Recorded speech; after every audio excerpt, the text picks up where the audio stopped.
Hello, everybody. I'm just letting Facebook know what's the Zoom address if anybody would like to join in with today's question and answers, which, as you can see, is coming from my front room. Get on there. Let's get on there. So I'm just going onto the Facebook. So anyone on Facebook, see, opening page.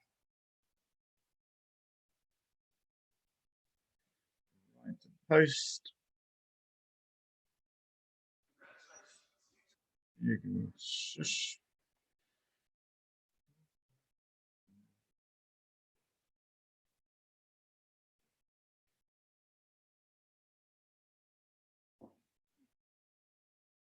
Excuse me, everybody, while I get this going.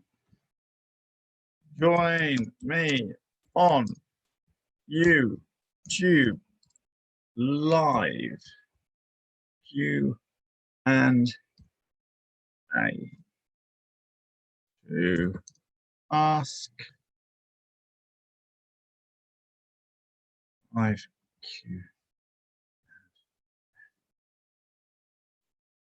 to ask a question. Follow this link. And then we've got the Zoom link up there.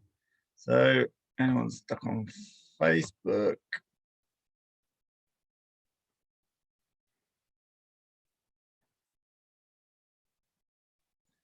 There we are. Let's see how we're going. We're live on YouTube. We're not live on Facebook. I'm going to re-upload it to Facebook. Hello to anybody who's joined us. Let's have a little look if I can just arrange these screens so that I can see the comments as well. So Zoom needs to go over there. That needs to go over there. Is there anybody out there? 6 are watching now. Just drop me a little hello so that I know that you're there. Pop it in the comments. Can you 6 that are watching, just let me know that you can see that the link is somewhere for your use. Let me see if I can just bob that in the chat.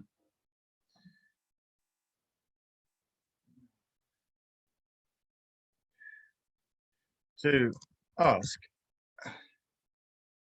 a question or share your wisdom, please follow this link.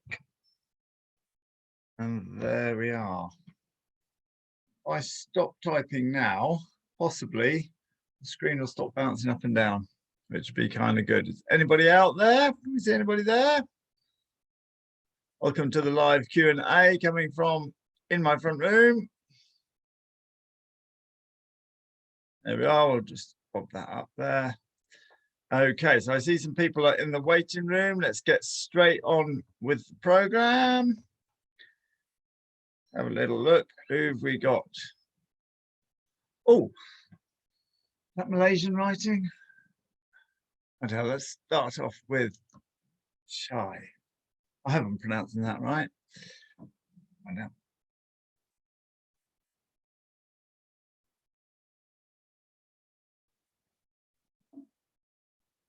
Hello, Shai, are you there? Are you there? If you move the cursor on the screen, a bunch of symbols appear at the bottom, and if at the far left should be a symbol of a microphone. And if you hit that, you should be able to join the chat and ask. There we are, that little symbol there. Just bob over to that on the bottom left, and then we'll be able to hear you.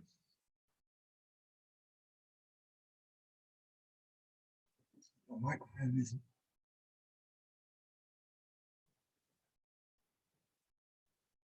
Hello. Hello, hello. What's up? Fine. How are you? I'm fine. Good, good. So let me just turn that volume up there. How can I help you? Just talk with me. I'm here to answer questions about rider confidence or about putting your job or making transferring your job to the internet, or anything, any questions about lockdown? Do you have a question? Ziggy,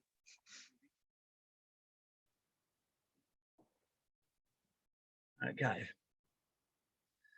Itay, let's see what's happening here. That one as well. Here's some typing. Hello, anybody there? Is anybody home? On me, small room, on me. Echt? Hello. Morgen. Carl, fuck you, Carl. Hello, how are you?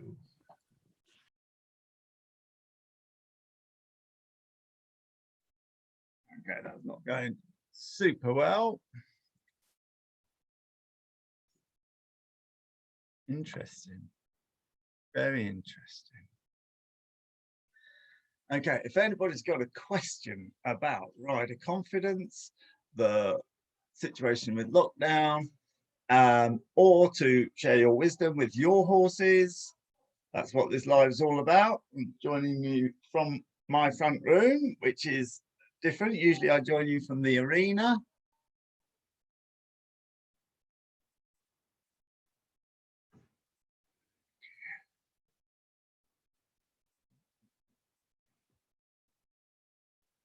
Hello, is anybody there? Hello.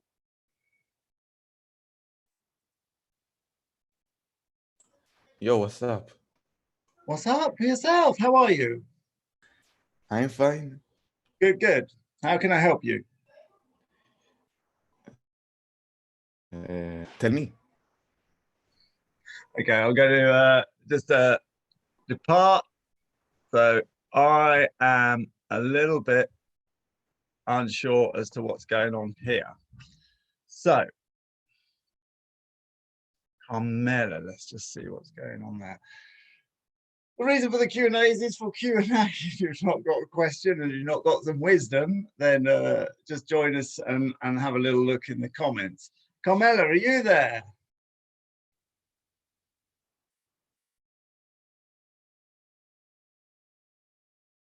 Hello. Well, this has never happened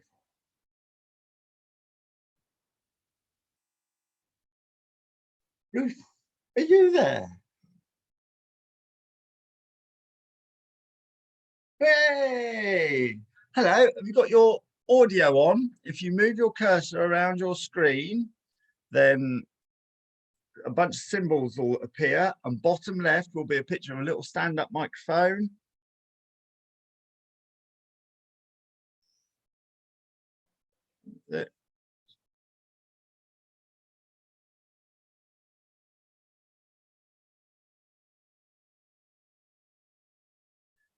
Did you get that? I didn't get anything, but I'm getting you now. You can hear me now. I can hear you now. How are Sorry, you? I'm fine. I've just this minute joined, and I realised I had to download Zoom first. But I'm getting you now. But now we've got it. Hear me now. Great. I can hear you now. Okay, lovely.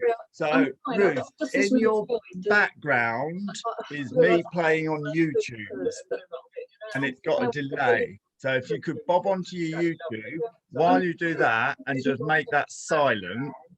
While you do that, I'll put a little reminder for people to do that, which I did yesterday.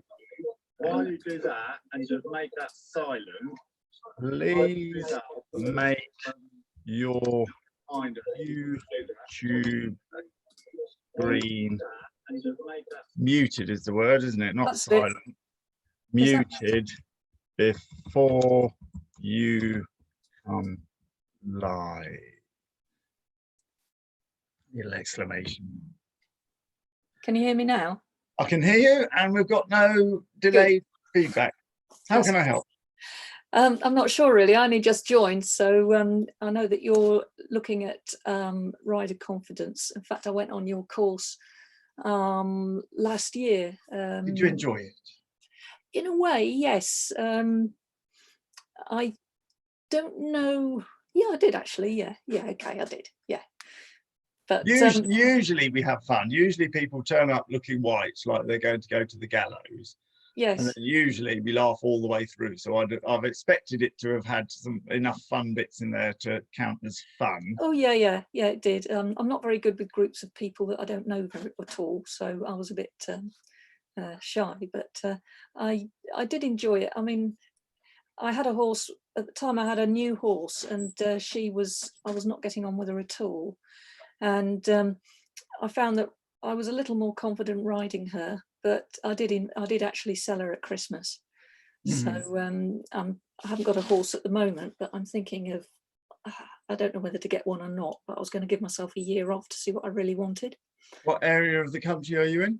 Norfolk, Okay, yes. yeah.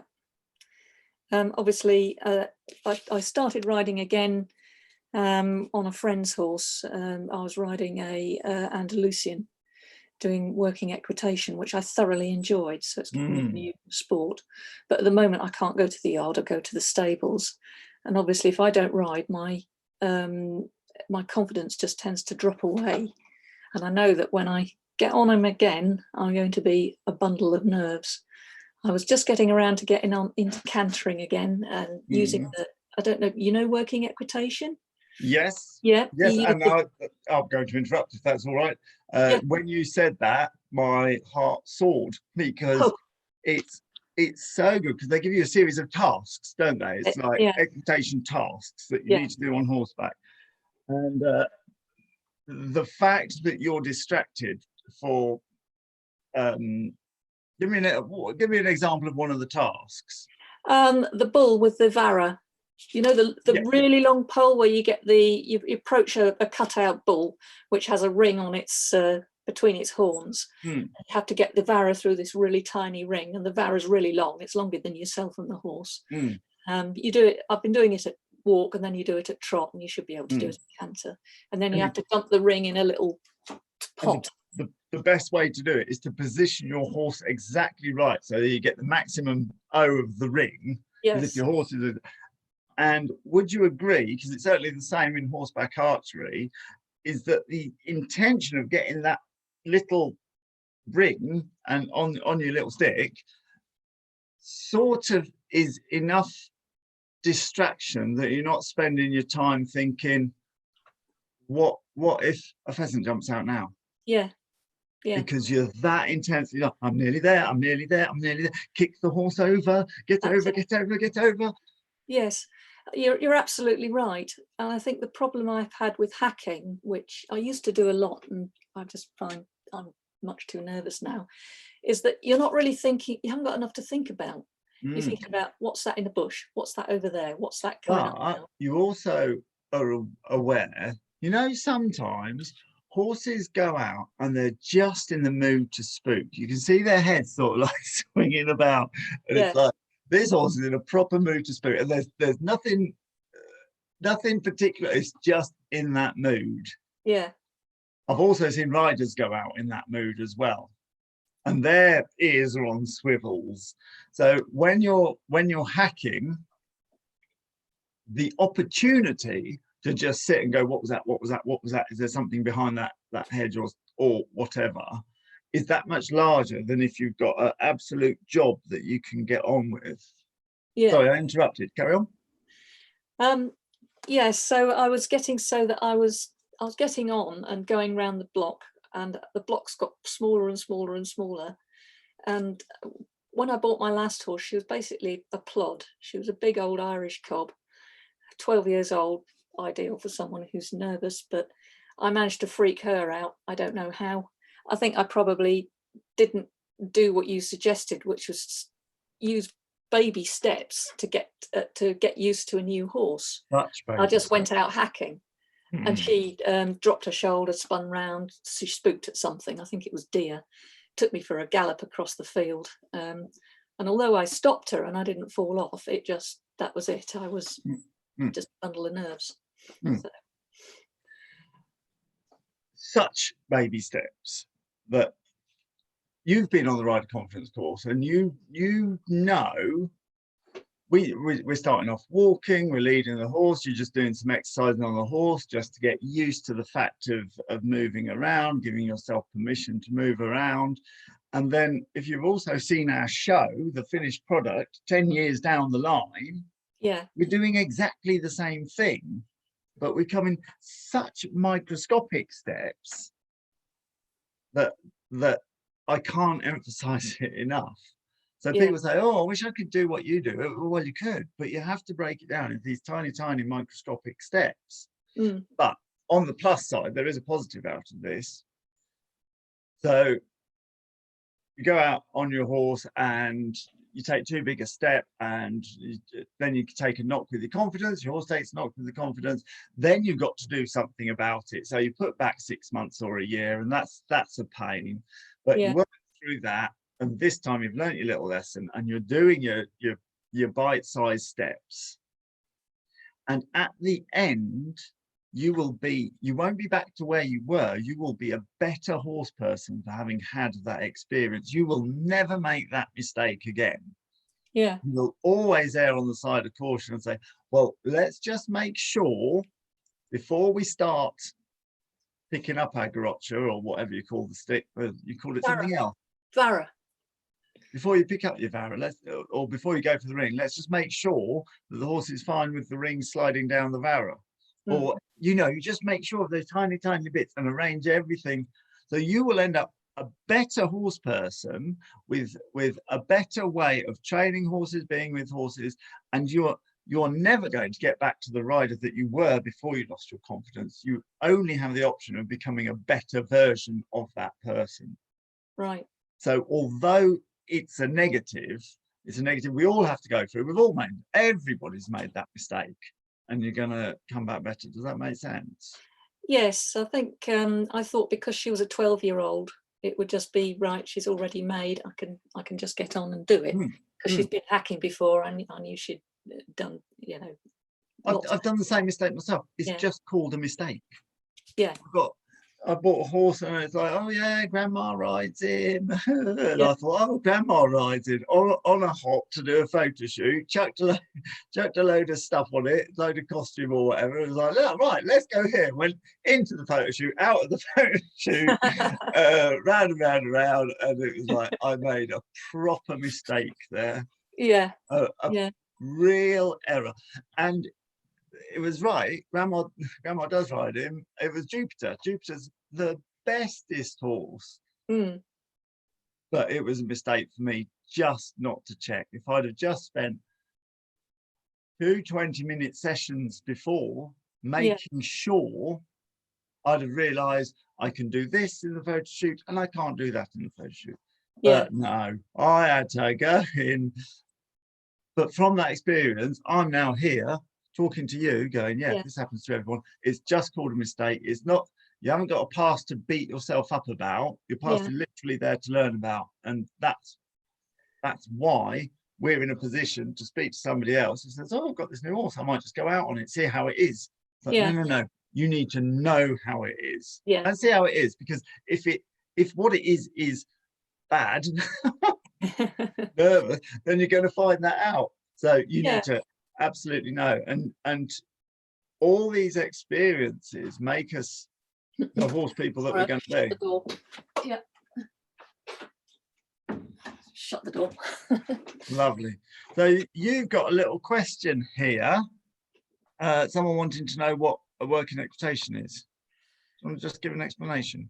Yes, it's a bit like, if you think of it as dressage with obstacles. There are numerous obstacles, and that there's, for instance, there's a bridge, which is probably, it could just be a tarpaulin laid on the ground, and you go over the bridge. You do the obstacles in a set order. There's usually 9 or 10 of them. There are barrels, and you do a figure of 8 around the barrels. There's a pen. You walk into a pen, do it one way round, then turn round and do it the other way round. They're all quite tight. So it's all about maneuverability, obedience. And there's 2 rounds. There's a style round where you are making sure your horse is in exactly the right place. There's a gate. You open it beautifully, hopefully, without, like I usually do, hanging onto the gate bar and almost pulling myself off. And there's a slalom, and you make sure that you don't touch the poles as you go around. You do a lovely turn at the end. You're supposed to canter between the obstacles, and most of them you walk around or trot through. Because they're tight and the turning circles are tight. Yeah, the very tight little pen, you walk around the pen. The barrels, you are supposed to be able to canter a figure of 8 around them. And then there's also a speed round where your style goes out of the window and you just do it as fast as you can in the time.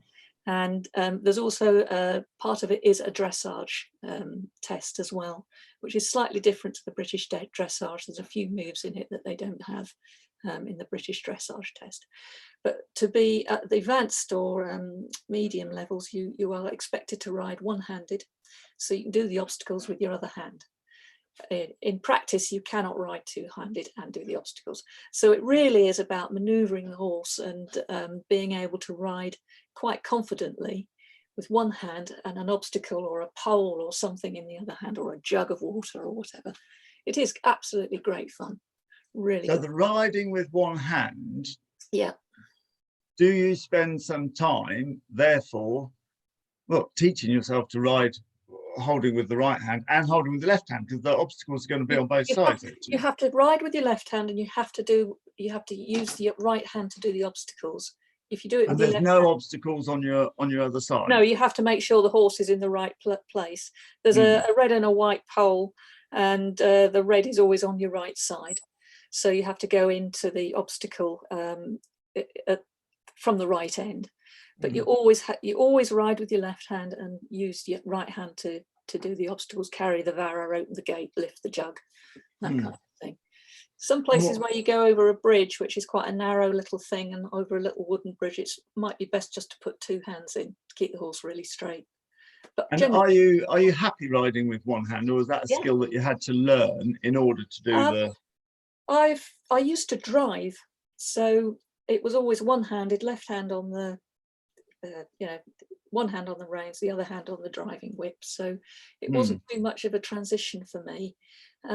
You often use a curb or a double bridle or a pelham, so you got that little bit more control. You can do it on any horse, but usually it's a Lusitano or an Andalusian. The breed is well suited to it. But I did manage to teach my little pony, who was an indeterminate breed from Ireland, and he was actually very good at it. So any horse can do it. As you're sitting there talking about the equitation, you seem to quite like it, and that initial description of a lack of confidence and you're a bit worried about skill fade and everything has gone out the window.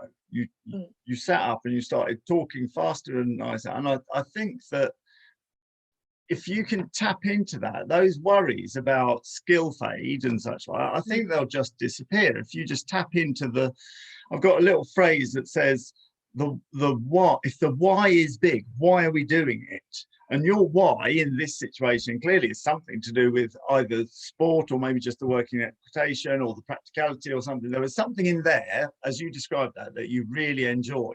So if you could see that becoming something you'd really like to do, and you're going to, and already how you're going to do it and how you're going to cope with the skill fade, which will have happened, and how you're going to break down into starting off walking your circles and everything else, and starting off with your own confidence that maybe today it's just a matter of on the mountain block, sit on the horse for 10 seconds, off the mountain block, walk over to another corner, on the mountain block, sit on the horse. It might be that, it might be just walking. But you can see that if you focus on the why, within 3 years' time, I'm going to go to the national championships, might be someone's why. Now, if you do yourself a favour and say, I can do that in 3 years' time, but give yourself 4, well, now you can relax and progress. Well, very exciting then. Yes. Where I ride, the woman who my riding instructor is actually a working equitation competitor. There is quite a bit of interest in it locally. Unfortunately, there's not an awful lot of competitions in the country. It tends to be more of a Portuguese or Spanish thing. but I'm just hoping that it'll get more popular, because it really is good fun. I mean, I do it because I like it. No other reason. I work full time. Well, not at the moment for obvious reasons, but I just find it's a good way to relax. And I think also not having a horse at the moment would, and also going down to my instructors and riding her horses, has made me sort of think more about the kind of horse that I would like. So I did try it on my plod, and honestly, she was not forward enough for me. And that, from a nervous person, that's probably sounds a bit odd, but I like something. No, because your demeanor changes so much when you're talking about what you do want. You're coming across as a competent and confident person within your sphere. So maybe moving out of your sphere seems daunting, and you're therefore concluding that you must be nervous. But everything about your persona, when you're talking about what you want to do, is, we can, as someone who can see the way that you're moving and talking, I can see that you're quite comfortable to do this, and you're quite keen to jump back on and go ahead and do it again.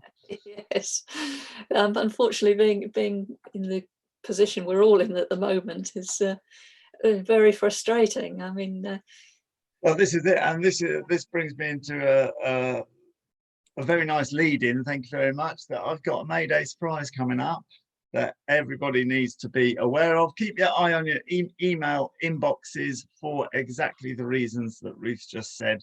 Everybody's in lockdown, feeling that they're going down. So I can't say too much about it. The clue is Cardinal Richelieu wouldn't be impressed. Wouldn't like.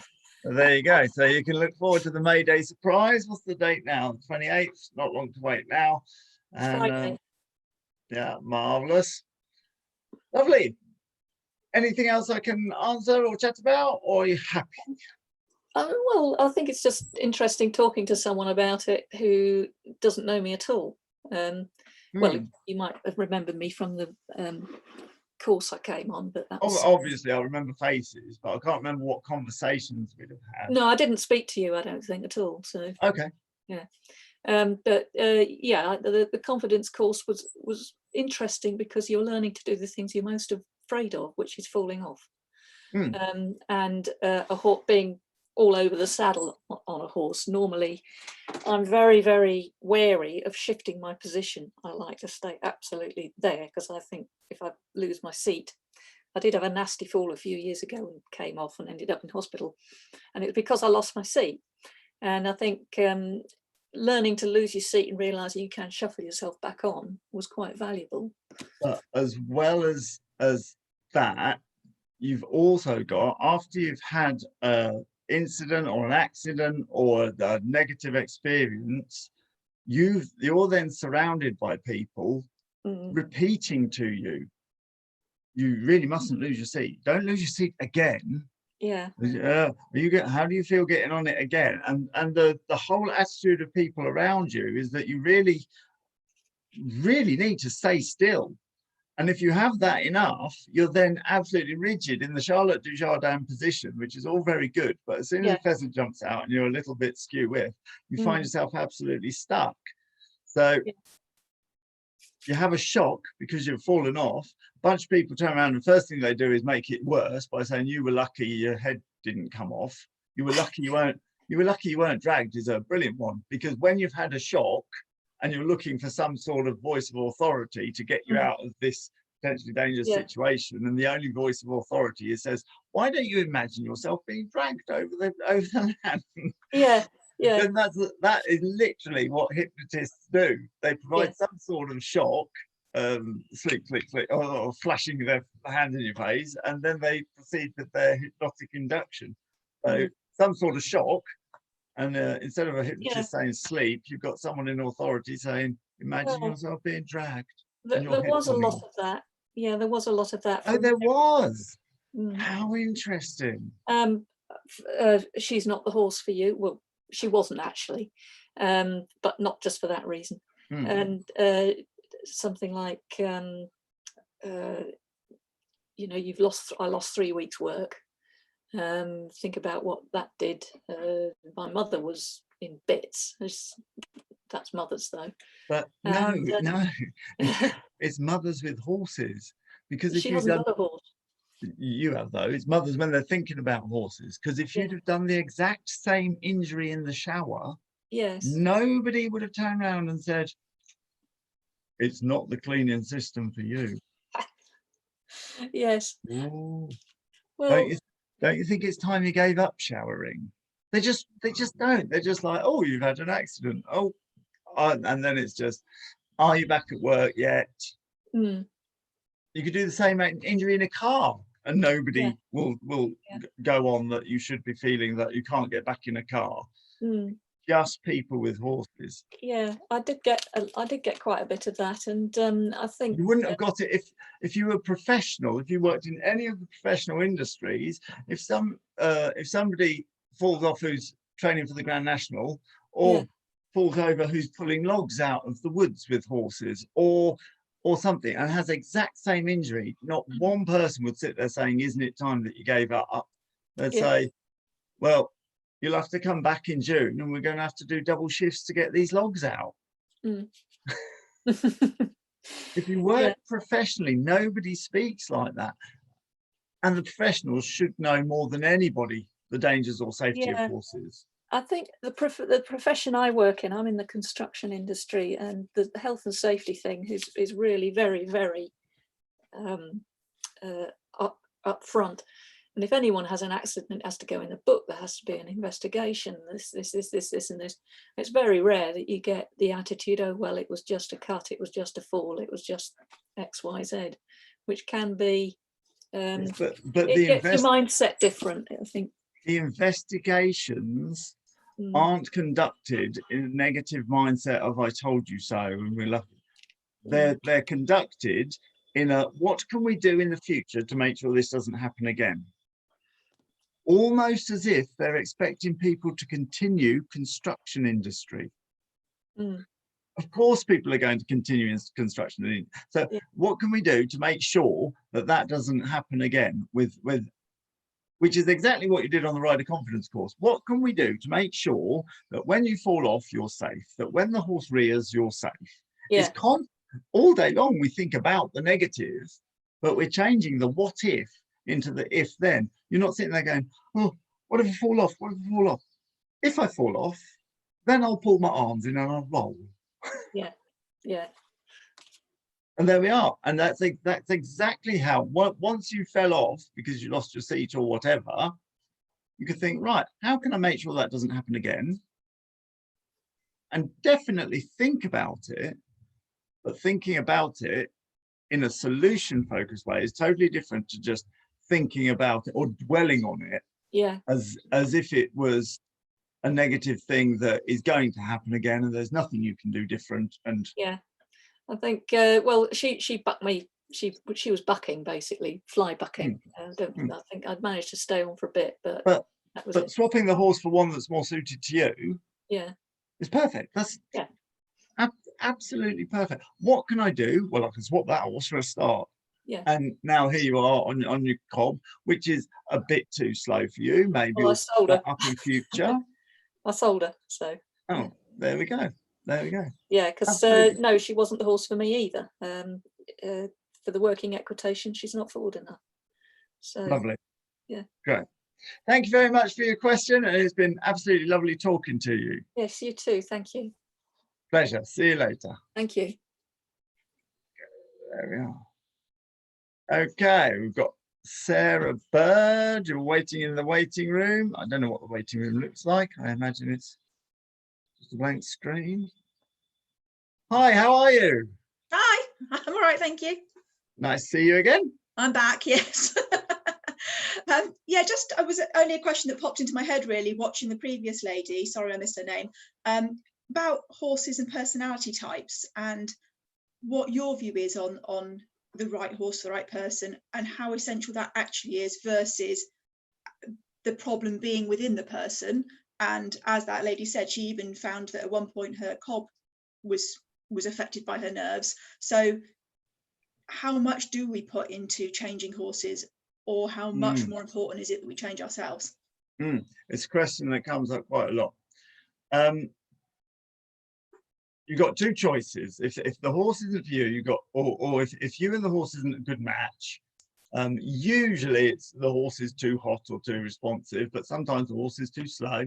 Yeah. But if the horse is not a good match for you, you've got two choices. One is change the horse somehow, either change the horse as in sell the horse and buy another horse, or change the horse as in train it a lot more so that it doesn't do those behaviors or they're brought down. The other alternative, if you're not going to change the horse, is to change yourself. So that when people are like, oh, she throws her head up and whinnies at the mares over the road, and that scares me. Well, you're never going to stop that if that's what the horse does. That's the horse's personality. You're not going to stop it. You can reduce it by giving it something to do, giving it the job at hand, but occasionally that will happen. So you can reduce it by training the horse. But if that's just the way the horse is, it's just a responsive horse, you can then change yourself. And there's plenty of people who would sit on a horse that's whinnying and giving a little bit of a spin, and they'd just be laughing their socks off, going, oh, she is a one, or making some joke, or going, I feel like Rob Roy, or something. And there's some people that absolutely love that kind of challenge. So you can either change yourself into a person that loves that kind of challenge, or you can change the horse's behavior, or if it's of that nature, because of the breed or whatever, you can then change it for a different type of horse that's more suited to you. Horsemanship goes way beyond sitting on the things, way beyond sitting on the things. Let me just give an example. So let's say you've got the horse that is just wrong. You've got a round peg and your stable is a square hole. Yeah, all been there. We've all been there. And let me give it another example. If there was somebody who pulled barges around the fens of Norfolk, that's what they do. They got pull barges around the fens of Norfolk, and they went to Texas and they bought a horse called Rodeo Dave. Well, it would attach him to the barge. No matter how much that person managed to train that horse, Rodeo Dave, to pull this barge, you'd think he was an idiot. They could sell. Yeah, you'd think he was an idiot.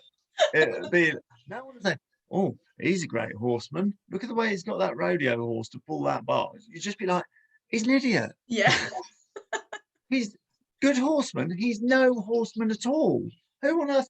Similarly, if you were to take Nelson the barge puller and take him over to the Calgary Stampede, and someone's sitting on it going, why isn't it bucking? Yeah. Like, you're an idiot. And then they're trying to make it buck. Stick this sharp thing in it. Yeah. You'd be like, you're just an idiot. When I make these extremes, it's obvious that there is absolutely no shame, no guilt, no nothing. If you've got the wrong horse, there is absolutely nothing wrong in selling that on. There's no bond that's been broken. The horse won't mind. You feel that no one else can look after your horse like you can. But we all feel that. So it's absolutely, you need to be beyond the horse person that you think you are, because you're sticking at this horse which is clearly the wrong horse for you. Be beyond that. And another thing that makes that easy for me is I don't get a sense of guilt or failure or any negative associations if I get in a horse and it just doesn't like the job that I do, and that's happened more than once. I've got 19 other horses that are doing the job fine. So I don't take it personally to say, you're a square peg coming to a round hole. And I'm speaking from experience. My first horse Sputnik, who was a jump loving Welsh cob, a bit spooky. He didn't like the shows. It was just too spooky, but he loved jumping. And it's Okay. like, this horse is in the wrong yard.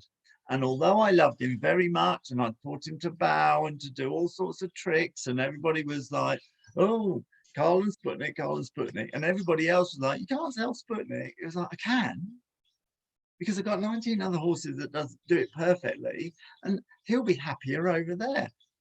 And when you actually decide that you're going to sell the horse, and somebody come and they come to try the horses, don't they? And they come through, and as soon as they're through, it's like, you're not right for this horse. They're either far too advanced, and it's like, this horse is too spooky and green for you. You've got your work cut out, or they want something slower, and they came because it's a Welsh crop, and you're like, no, no, no, no, no, no, no. And then the person comes who is the person for that horse. They put the person for that horse, and you're just like, you need to have this horse. You two belong together. And Yeah. your horsemanship or horsepersonship comes through almost as a matchmaker. You see it on their eyes, you see it on the horse's eyes. It's like, go, go, go, have a nice time. So don't be desperate to sell the horse to the first thing. Become a matchmaker, embrace your horsemanship. And in my situation, because I've got 19 others, I've got absolutely no guilt. In fact, I feel even better about myself for doing this.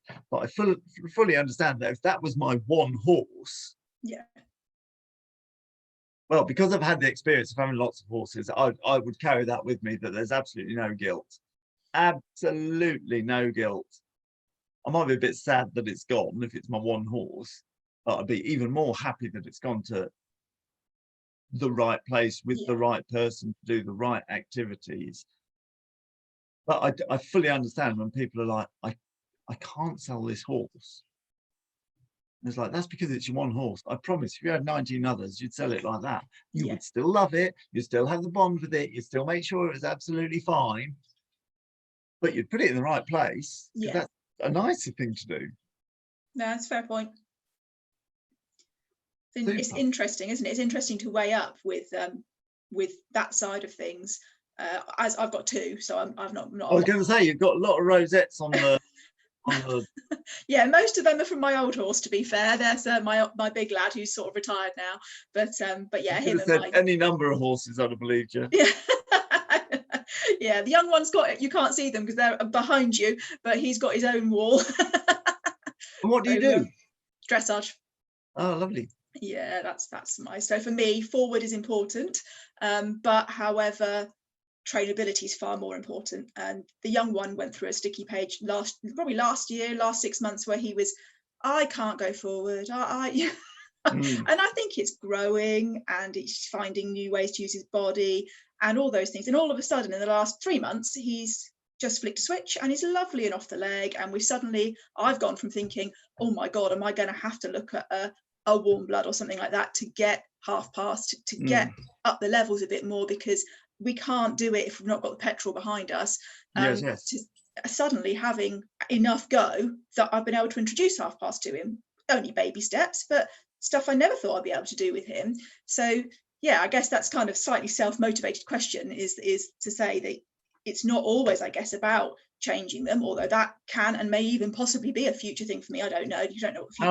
How long would you give them? Well, I've had him 2.5 years, but I got him as a just backed 4-year-old. So I think if you're taking on a young horse, you owe it to yourself and them to give it a fair amount of time, because their personalities and their bodies change so much in those first few years. You can't really find the horse that you're going to get until 7 or 8. And do you always buy them at 4? No, I've had a few. My last one, the big one, I got him at 15. And how long would you give a already adult, already trained horse? I think that's a different kettle of fish, isn't it? I think if in 6 months to a year you're not getting in the right direction of where you want to go, for me that would be time to say no more time. I have also said, as you've said, found complete, square peg round hole, and sold a horse. Well, sold it back to the person I got it from, actually, within 3 weeks, because it got it home and it was just not a fit. It was just horrible. We didn't gel, didn't get on. So that's happened as well. That was a one-off. But when I was younger, and you are much more pony mad child, I persevered for 6-7 years with completely the wrong horse that was a pain in the arse, didn't want to do dressage, didn't enjoy anything I enjoyed. And because I was all, sorry, my cat's photo bombing us, because I was all attached to it, There's I always somebody trying to get their way into your video, aren't there? Siamese cross sphinx. It's very much a pain in the bum. Yes, you hear that, Pop? Who was just joining us? There's no good at all. Perhaps we should just change this to animal magic. Animal magic, yes. Yeah, all right. I give generally, unless something's seriously wrong, like you say, sometimes a horse comes in and they're not settled in the field, they destroy the politics of the field, and they're not happy in their work, it's just not working. But that's the exception. I give them at least a season, because it can take them 3 or 4 months to get used to the field politics. Yeah, definitely. So I give them at least a season. Oh, come on, haven't you? I give them at least a season, possibly 2. If it isn't gelling after 2, then I've already started like looking out and showing how they move and everything, ready for them to pass on to something else. You can't stay there. You can't stay. Ow! That's you told. Me told. Lovely. So yeah, thank you very much. Thank you. I really enjoyed that conversation. Yeah, that was really good. Lovely. Thanks very much, Carl. See you later. See you again. Bye-bye. Bye.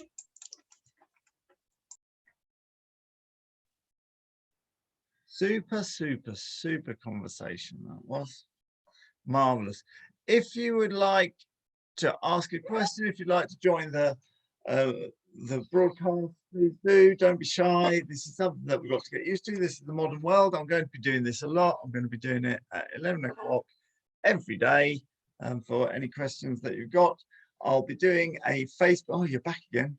I'll be doing a Facebook Live, or we'll be doing a Facebook Live about this YouTube broadcast sometime in the afternoon. I'd like to thank all my guests that turned up today. And if you think of a question, come along tomorrow. I also need to give a last mention to the May Day surprise that's going to come up.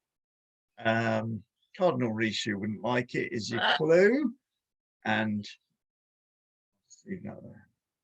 Thank you very much, everybody, for joining us. I hope you found this interesting. Please leave a comment, and of course hit the subscribe button to make sure you get notified when the next live Q&A is there. Thank you very much, and goodbye. Bye everybody.